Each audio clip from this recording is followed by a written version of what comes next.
생각하는 사람이 특별히 많은 일종의 다시 만들어진 동상으로 또 우리 미술교과서 가운데 굉장히 유명한 작품으로 보여지는 것은 결국 인간이 생각하는 존재이기 때문일 것입니다.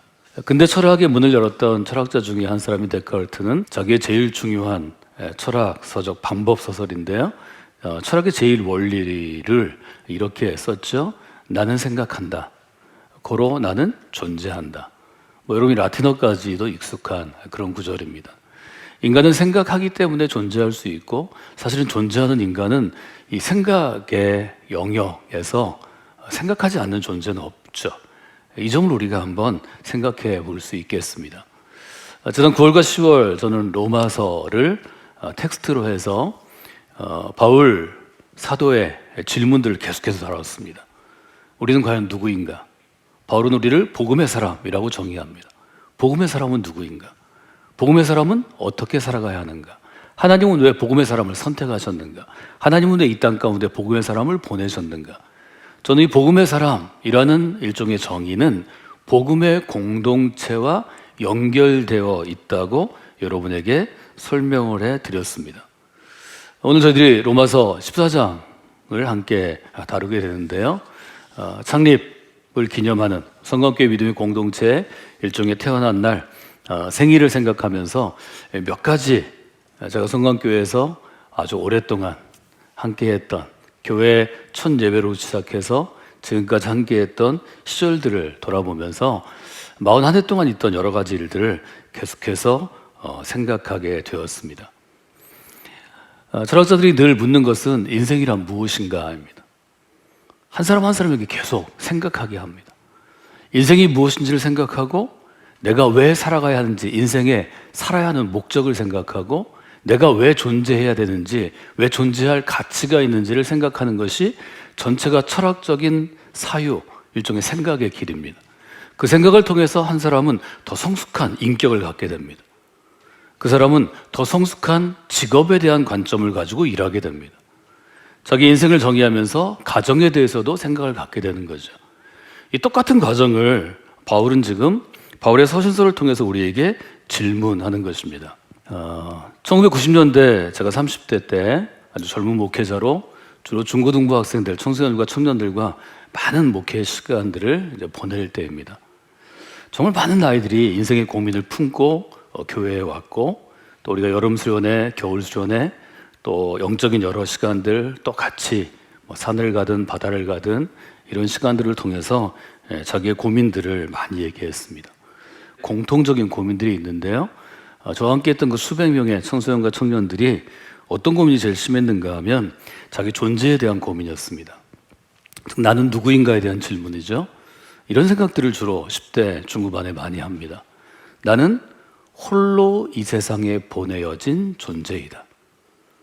어떻게 해서든지 나 혼자 살아야 하고 혼자의 힘으로 이 힘들고 어려운 한국 사회에서 살아남아야 한다. 그러니까 혼자라는 생각을 많이 했고, 두 번째는 혼자 내 능력과 노력으로 한국 사회에 사는 것이 엄청난 부담이 된다. 이 이야기를 90년대 청소년기와 청년기를 보낸 그러한 영혼들이 대부분 고민하던 문제입니다. 벌써 90년대니까 옛날 얘기죠. 이제 이 아이들이 지금은 40대, 50대 초반까지 돼서 가정을 이루고 또 아이를 낳고 그 아이가 군대에 가고 또 일찍 결혼하면 곧 결혼을 앞둘 수도 있겠습니다. 청소년들 지도하는 목회자로서 어떤 대답을 해야 할지를 아주 오랜 시간 고민하게 되었습니다. 제 앞에 있던 선배 목사님들은 또 신학자들은 어떻게 답했는지 외국 서적이든 우리 서적이든 찾아보기도 했고, 많은 분들과 제가 똑같은 문제를 나누기도 했습니다. 저는 저와 함께하는 성광교회에서 자라난 청소년과 청년들에게 아주 분명한 메시지를 전했는데요. 이것은 사실은 바울이 우리에게 주는 바울 서신의 핵심이기도 합니다. 아주 분명하게 성경은 도전합니다. 특별히 바울 서신은 우리에게 얘기합니다. 너는 홀로 이 땅에 보내진 존재가 아니다. 너는 더불어 함께 살도록 보내어진 존재이다. 여러분이 복음의 사람이 되고 믿음의 사람이 되면 이제부터는 혼자가 아니라는 것입니다. 신앙적으로 보면 주님께서 여러분 안에 함께 하십니다. 에베소서가 고백하는 성령의 내주, 그리스도께서 내 안에 머물러 계시게 하기를 간구하라. 이것은 에베소 기도의 제목입니다. 영적으로만 그런 것이 아니라 실제적인 삶에서 하나님은 복음의 사람을 이 땅에 혼자 놓아두시지 않습니다. 복음의 사람은 반드시 함께 이 세상을 살아가게 되어 있습니다. 그것이 바로 더불어 함께하는 공동체, 즉 복음의 공동체 교회입니다. 복음의 사람은 한 사람 외에도 없이 이 땅에 사는 동안 교회 공동체를 떠나서는 살 수 없습니다. 규모는 다를 수 있습니다. 숫자가 아니라 더불어 함께, 나 혼자가 아니고 상대편이 있고 그 교회 공동체를 위해서 자기의 인생을 헌신하는 목회자와 사역자들이 있고 또 공동체를 이루는 성도들이 있기 때문에 우리의 삶은 더불어 함께 살아가도록 보내어진 존재입니다. 이것이 교회의 존재의 이유와 목적이 됩니다. 여러분 이 관점에 대해서 어떻게 생각하시나요? 전 이렇게 일종의 신학적으로 정의해 보았습니다. 하나님께서는 우리 한 사람 한 사람을 혼자로 보내신 게 아니고 공동체를 이루도록 보내어 주셨다는 것입니다. 교회 창립 41주년을 맞이해서 이 분명한 성경의 메시지이고 신학적인 응답 앞에 여러분들이 동의하시는 분들이 되시기를 원합니다. 지나간 41해 41년을 돌아봅니다. 저는 여러분에게 창립 기념주일을 지낼 때마다 동일한 고백을 하도록 요청했습니다. 첫째, 지금 우리가 이 자리에 있는 것은 41년 동안 인도해 주신 하나님의 은혜입니다. 여러분 이 한 주간 동안 매일 새벽 눈을 떠서 하루를 시작할 때 여러분이 교회에 나와서 무릎 꿇어 새벽에 예배를 드리거나 기도에 참여할 때 혹은 교회를 지날 때 교회가 생각날 때 여러분의 일상을 멈추시고 하나님의 인도하심에 감사하는 복음의 사람이 되어야 합니다. 하나님의 인도하심에 감사하지 아니하는 자는 복음의 사람이 될 자격이 없습니다. 바꿔 얘기하면 복음의 사람이 되면 하나님의 은혜를 깨닫게 되어 있습니다. 내가 교회 오래 다녔는데 하나님의 은혜를 깨닫지 못한다. 이것은 복음에 대해서 무엇인가 부족한 것입니다. 복음을 완전히 모르는 것입니다. 체험하지 못하는 것입니다. 아이들이 부모님의 은혜를 가장 깊이 깨달을 때가 언제인가요? 이 아이들이 어릴 때가 아닙니다. 청년의 때가 아닙니다. 돈을 잘 벌 때가 아닙니다. 자기가 가정을 이루고 자기가 자기를 닮은 똑같은 생명을 품에 안았을 때입니다. 그때 부모님의 존재에 대해 생각하는 것입니다. 바꿔 얘기하면 어떻게 얘기할 수 있을까요? 복음의 사람도 마찬가지입니다. 복음의 사람도 그냥 내가 믿는 부모 밑에서 태어나서 혹은 어떤 연유로 교회에 다녀서 신앙생활을 하면 하나님의 은혜를 잘 깨닫지 못합니다. 내가 누군가의 영혼을 붙잡고 씨름하면서 하나님이 이 영혼을 긍휼히 보셔서 저와 똑같은 이 영혼의 아버지가 되시고 어머니가 되어주시기를 간구하면서 그 영혼이 갓난 아이처럼 하나님 앞에 섰을 때 그때 하나님의 은혜를 불현듯 깨닫게 됩니다. 이것은 매우 중요한 일입니다.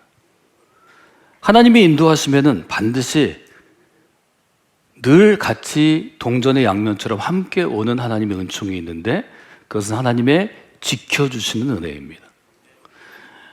여러분이 이 나이 먹도록 여러분이 이 시간이 가도록 이 자리에 있는 것은 누군가 여러분을 지키고 보호했기 때문입니다. 여러분 어린아이를 키워보십시오. 옆에 있는 부모가 되었든 혹 어떤 연유로 부모가 돌보지 못하면 누군가 성인이 그 영혼을 지키고 보호하지 않으면 절대로 또 다른 성인으로 성장할 수 없습니다. 여러분 한 사람 한 사람의 영혼은 여러분의 복음의 사람으로서의 삶은 하나님께서 지켜주셨기 때문에 가능한 것입니다. 또 하나는 하나님께서는 한 영혼이 자라나는데 시간이 걸리죠. 마치 우리가 한 아이가 그래도 자기 앞가림하고 또 자기의 먹을 것, 잘 것 독립하는 데는 30년이 넘는 세월이 걸립니다. 그때까지 베풀어 주시고 공급해야 살아남을 수 있습니다. 그래서 이 세 가지를 시편은 늘 강조하고 사실은 이것은 출애굽한 이집트에서 새로운 삶을 가지고 이스라엘이라는 약속의 땅에 정착하게 된 이스라엘 사람들에게, 히브리인들에게 시편을 통해 계속해 강조하시는 것입니다. 사실 이것이 신명기의 신학이라고 우리가 부르는 것입니다. 하나님의 인도하심, 하나님의 지켜주심, 하나님의 베풀어 주심, 공급하심을 깨닫는 인생으로 살아가라는 것입니다. 여러분, 성광교회와 더불어 성광교회와 함께 우리 모두와 함께 이 분명한 고백 가운데 서는 분들이 되시기를 원합니다. 저는 두 가지 용어를 지난 9월과 10월에 로마서를 읽으면서 여러분과 썼습니다. 첫째는 제가 그리스도의 사람, 그리스도의 노예라는 표현을 좋아하는데 복음의 사람이라는 표현을 썼습니다. 전 늘 교회를 교회, 믿음의 공동체 혹은 교회 신앙의 공동체라고 표현하는데 복음의 공동체라고 제가 이름 지었습니다. 제가 특별히 복음을 넣어서 복음의 사람, 복음의 공동체로 나눈 이유가 있습니다. 왜냐하면 우리 한 사람 한 사람은 복음의 공동체를 섬기도록 혹은 제가 강조하는 것처럼 집을 짓듯이 집을 짓도록 불리워진 부름받은 존재이기 때문입니다. 창립 기념 주일을 맞이해서 만약에 우리가 2021년 성광교회 창립 기념 41주년에 믿음의 선언을 한다면 저는 로마서에 기대어서 지난 9월과 10월 그리고 이어질 11월에 이 부분을 우리가 다루고 있습니다. 저는 이렇게 써보았습니다. 우리는 복음의 공동체를 가꾸어가는 복음의 사람으로 부름받았습니다. 우리 자신이 복음의 공동체를 가꾸어가는 사람으로 부름받았다는 것입니다. 최근 들어서 사실은 21세기 들어서 우리가 제일 많이 쓰는 것이 행복한 공동체, 행복한 가정, 행복한 인생입니다. 복 받으라는 거죠. 행복하게 살으라는 거죠. 제가 여러분들에게 좀 질문하겠습니다. 한 사람이 행복한 인생을 살기 위해서 아주 필요한 요소가 있습니다. 어떻게 해야 행복한 인생이 될까요? 성장기를 중시하는 현대 교육 철학에 기대어서 보면 그 생명이 잉태되기 이전부터 잉태되고 나서 어머니의 보호가 필요하고 아버지의 보호가 필요한, 예를 들면 6세 이전, 또 인격이 형성되고 인간으로서 한 개체로 독립된 하나의 사람으로 자라나는 7세부터 시작해서 13세, 또 길게 보면 13세부터 18세, 말하자면 독립하기까지 가정이 매우 중요합니다. 그 가정이 우리가 기준을 잘 세워서 볼 때 행복한 가정에서 자라나면 행복한 인생이 될 수 있는 가능성이 아주 커집니다. 근데 여러분, 어디 인생이 그렇게 되나요? 여러분의 가정을 돌아보십시오. 내가 행복한 가정에서 자라났다 이렇게 얘기할 사람이 10사람 중에 몇 사람이나 될까요? 여러분, 통계 내보시면 많은 사람들이 자기는 좀 모자라고 불행한 가정에서 태어났다고 생각합니다. 그렇게 자랐다고 생각합니다. 그럼 우리가 이렇게 핑계 댈 수 있어요? 내가 지금의 생각, 지금의 인생, 지금의 인격으로 살아가는 건 내가 불행한 가정, 모자라는 가정, 조금 결함이 많은 부모 밑에서 자라서 그래. 충분히 변명할 수 있습니다. 핑계 댈 수 있습니다. 그래도 거기서 끝난다면 그 인생은 얼마나 어렵고 힘든 인생이 될까요? 이렇게 생각하면 어떨까요?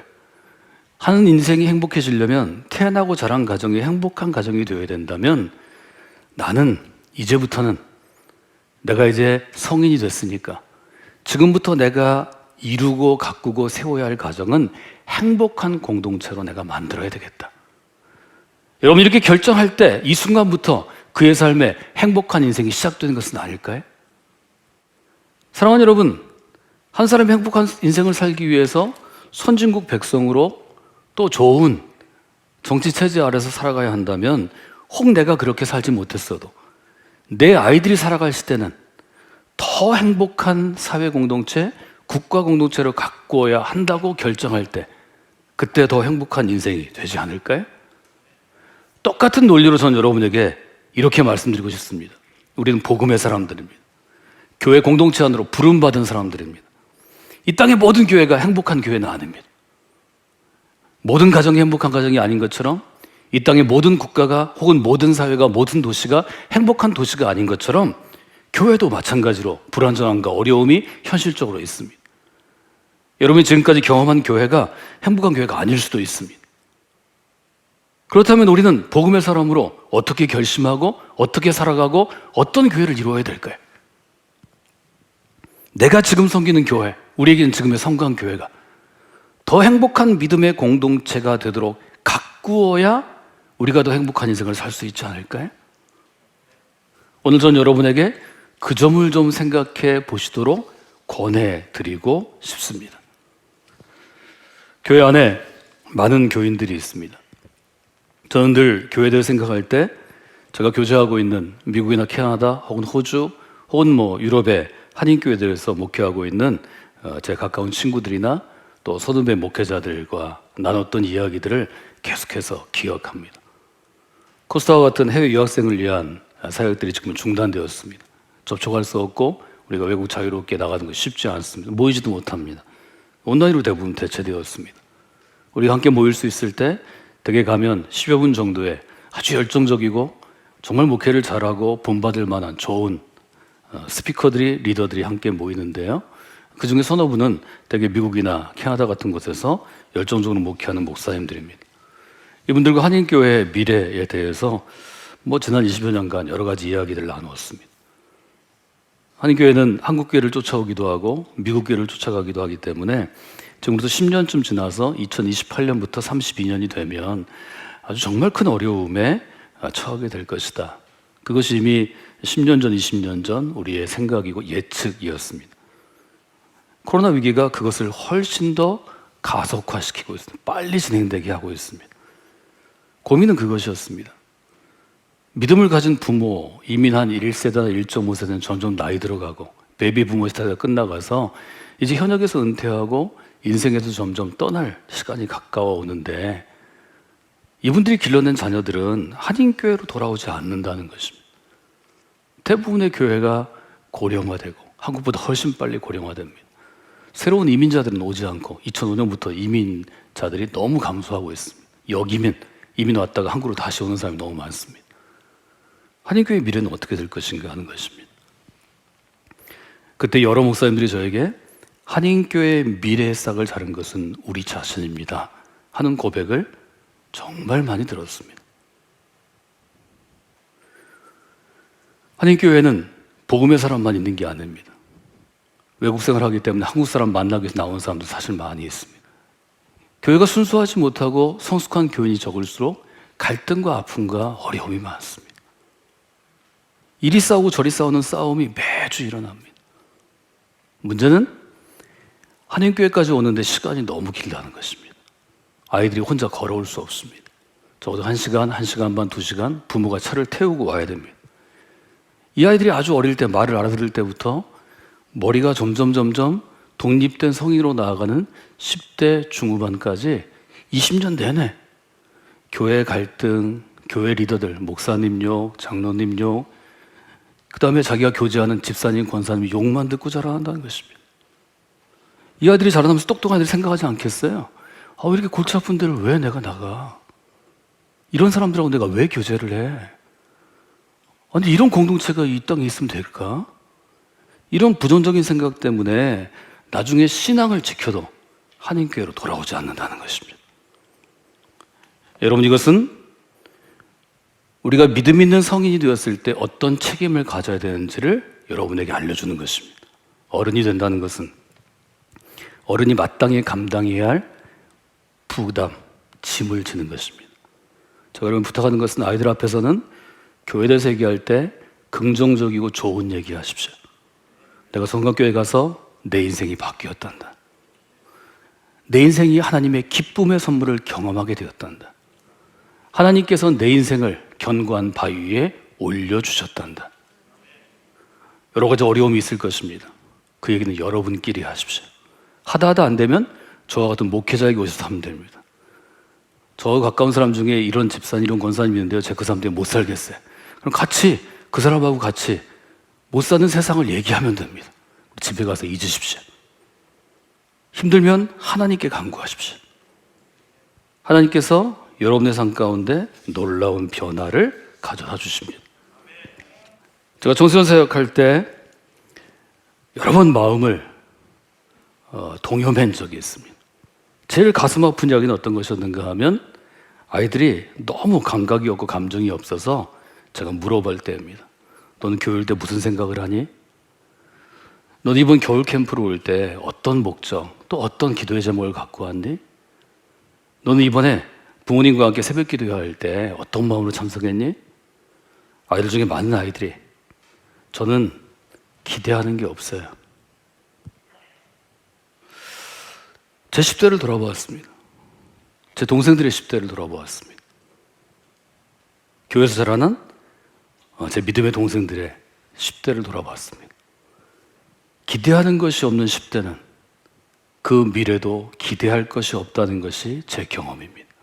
여러분, 교회 공동체에 대해서 어떤 기대를 갖고 계십니까? 성곽교회가 앞으로 걸어갈 길에 대해서 어떤 기대를 갖고 계신가요? 여러분, 여기서 우리는 대한민국 국민입니다. 내년에 또 우리는 대통령 선거를 해야 합니다. 대한민국의 미래에 대해서 우리가 기대하지 않는데 오늘이 행복할 수 있을까요? 대한민국의 학교에 대해서 기대하지 않는데 또 태어날 우리 아이들, 우리의 손주들을 보내고 여러분의 자녀들을 또 보내면서 걱정해야 될까요? 우리가 섬기는 성광교회에 대해서 기대하지 않는데 그 성도가, 그 그리스도인이, 그 복음의 사람이 앞으로 행복한 신앙생활을 잘 할 수 있을까요? 저는 오늘 여러분에게 믿음으로 도전하고자 합니다. 지금까지 여러분의 교회 경험이나 신앙생활로 혹 교회 공동체에 별로 기대하는 게 없는 분이 물론 이 자리에 계실 수 있습니다. 그러나 오늘 여러분의 생각을 바꿔주시길 바랍니다. 여러분, 다시 한번 결단해야 합니다. 나는 앞으로 성광교회 공동체에 오는 누군가 한 사람을 위해서 그 사람이 기대할 수 있는 복음의 공동체, 믿음의 공동체, 교회 공동체를 만드는 사람이 되어야겠다고 결심하셔야 합니다. 여러분 모두가 그렇게 결심하실 때 성광교회 믿음의 공동체를 통해서 자기의 인생을 기대하고 자기의 가정의 변화를 기대하고 이 사회의 변화를 기대하고 하나님 나라를 기대할 수 있는 사람들이 세워질 수 있습니다. 이것이 야훼 하나님에 대해서 기대하지 않고 이스라엘의 예루살렘 성전에 대해서 실망한 이스라엘 사람들에게 도전한 예수님의 도전이었습니다. 로마 제국에 대해서 기대하지 않고 로마의 황제에 대해서 기대하지 않는 소위 말해서 성경이 말하는 이방인들, 로마 제국에 있는 종교적인 사람들을 향해서 도전했던 바울의 메시지였습니다. 여러분, 우리는 거룩한 기대라는 신앙의 주제를 가지고 금년 한 해를 시작했습니다. 지난주일 저는 한 크리스천의 시를 인용했습니다. 복음의 사람에게 진정한 성공이란 어떤 것일까요? 내가 태어나기 이전보다 이 세상을 조금이라도 살기 좋은 곳으로 변화시켜놓고 떠나는가? 이것이 진정한 성공이라고 그는 고백합니다. 내가 한순간 이곳에 살아있고 숨쉬고 있고 존재했음으로 인해서 내 옆에 있던 한 사람의 인생이라도 좀 행복해지고 아름다워지고 선해지는가? 이것이 진정한 성공이라는 거죠. 여러분, 교회는 그런 복음의 공동체입니다. 성광교회가 지나온 걸음걸음이 바로 그런 걸음입니다.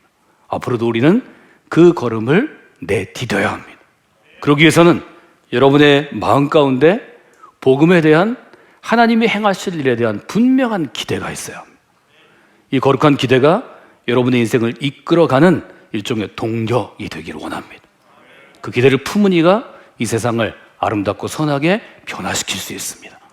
여러분이 그런 분들이 되시기를 주님의 이름으로 축원해 드립니다.